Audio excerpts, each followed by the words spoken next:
You know when you have those feelings, or just a gut feeling, something bad is going to happen, and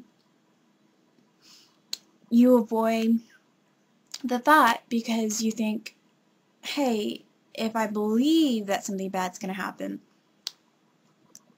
it's going to happen, right? Like, think about it. Like, all the times you thought something bad is going to happen, if you started believing in it, you just, something would happen, maybe not too serious, but, well, anyway, today I had that feeling, right when I woke up in the morning, like,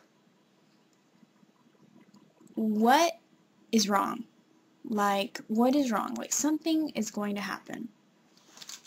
And on the way to work, on my scooter, I was basically really cautious. I'm usually cautious. Like, that's just how I ride on my bike. But I feel like I gotta be super careful. So I drive to work, nothing happens.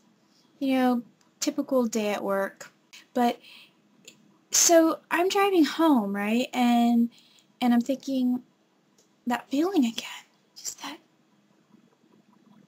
be careful feeling. Like, it's like a warning. It's like, be careful. And so obviously I'm careful. And, then I get a little comfortable and get, drive a little faster. But then I get, oh, wait, I gotta be cautious. I feel weird. So by the time I get home, I open the garage, I'd use the clicker for the garage opener to put my scooter in there. And I started getting comfortable, like, I'm fine, I forget about the whole concept of feeling weird because by then I'm at home. To me, I'm at home. There's nothing bad's gonna happen. Well, where I live, the garage just kind of has a tilt to it.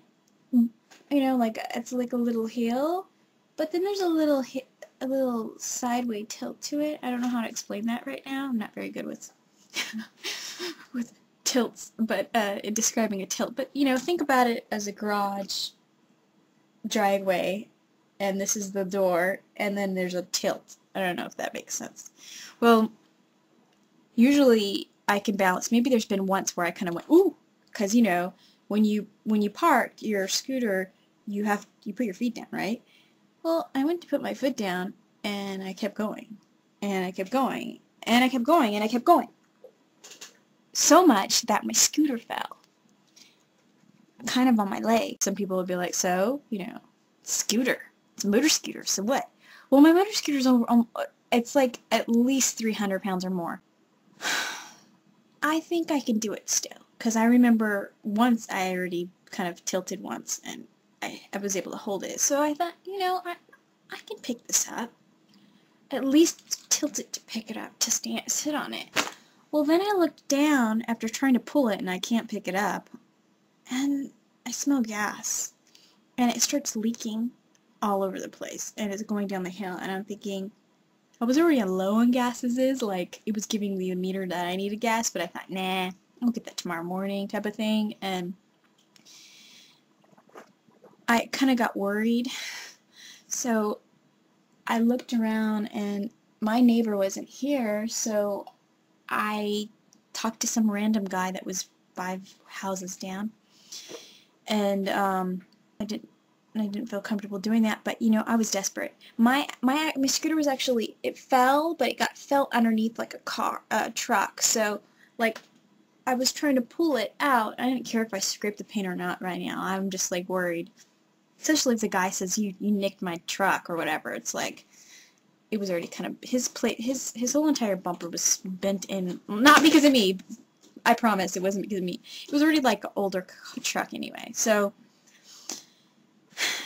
he comes and helps me, and then I jump on thinking I can, turn on the engine and drive up the garage, but it ran out of gas. So he helped me bring it inside the garage, and then he took off. And now I have to go down and get like a red gas container or whatever you get, and kick ass. I'm so frustrated.